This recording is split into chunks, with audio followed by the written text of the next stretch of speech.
lateralis attaches from the intertrochanteric line of the femur and the gluteal tuberosity and the lateral lip of the linea aspera, and then it's going to insert into the tibial tuberosity via the patella and the patellar ligament, and the tibial condyles via the retinacular fibers. And because it crosses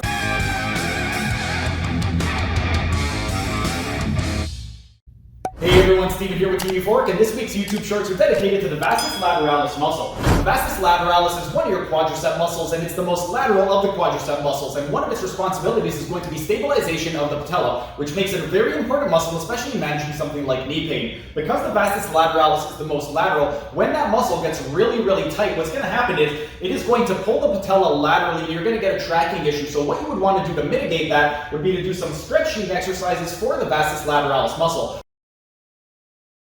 For the Vastus Lateralis, there are only 3 bones that we need to be covering, and those are going to be the femur, the patella, and the tibia. At the femur, on the most proximal portion on the lateral aspect, we have the greater trochanter of the femur, and then on the medial aspect, we have the lesser trochanter of the femur. And then right in between there, we have the intertrochanteric line, and then on the posterolateral surface, we have the gluteal tuberosity, which leads right into the linea aspera. And that's it in terms of the femur. Then just inferior to the femur, we have the patella. The patella is going to be your kneecap, and just inferior to the patella, we have the tibia. On the anterior surface, most proximal, right over here is the tibial tuberosity, and then just lateral to that, we have the lateral condyle of the tibia, and just medial to that, we have the medial condyle of the tibia. But those are the only important bony landmarks when discussing the Vastus Lateralis. The Vastus Lateralis attaches from the intertrochanteric line of the femur and the gluteal tuberosity and the lateral lip of the linea aspera, and then it's going to insert into the tibial tuberosity via the patella and the patellar ligament, and the tibial condyles via the retinacular fibers. And because it crosses the knee, we know it's going to have an action at the knee. At the knee, its main action is going to be extension of the knee, and that's pretty much it.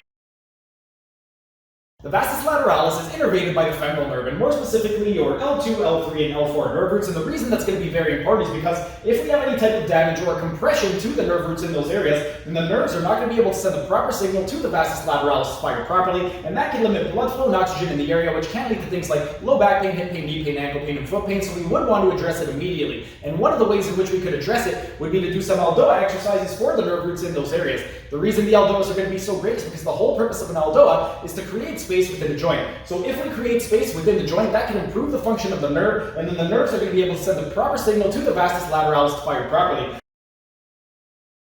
Today I'm going to be taking you through a strengthening exercise for the Vastus Lateralis muscle, and it's going to be a variation of reverse Nordic curl. For it, we're going to be in a tall kneeling position, which means we're going to be emphasizing the proximal fibers, meaning the fibers closer to the top of the femur. And because we're targeting the Vastus Lateralis, we want to go into slight adduction of the femur by bringing the knees inside of the hip width. The reason we're doing that is to create greater myofascial tension on the lateral shaft of the femur. From here, we want to maintain a neutral pelvis. We don't want to go into retroversion, and the reason we're avoiding retroversion is to minimize recruitment of the rectus femoris muscle and get maximum recruitment of the Vastus Lateralis muscle. Then, at the spine, we want a nice, tall, straight spine. The external auditory meatus, the glenohumeral joint, the greater trochanter of the femur, and the lateral condyle of the femur should all be in one straight line. And then the principle of action, we want to go into as much knee flexion as possible, but this is the strengthening exercise for the Vastus Lateralis muscle.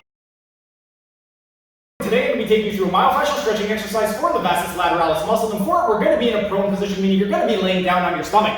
First thing we want to do is take the contralateral arm, so the arm opposite to the side that we're stretching, and we want to go ahead and grab a hold of our ankle. We want to prioritize maximum knee flexion by driving the heel toward the glute and go into lateral rotation of femur by bringing the heel across the midline. From this position, we want to maintain a neutral pelvis. We want to avoid going into retroversion so we can release tension on the rectus femoris muscle and get maximum stretch on the Vastus Lateralis muscle. Then, with the ipsilateral arm, maximum extension of elbow and wrist, maximum external rotation of shoulder. At the cervical spine, we want to do an ipsilateral rotation by looking toward the side that we're stretching and pin the ear down to the ground. And this is the myofascial stretching exercise for the Vastus Lateralis muscle.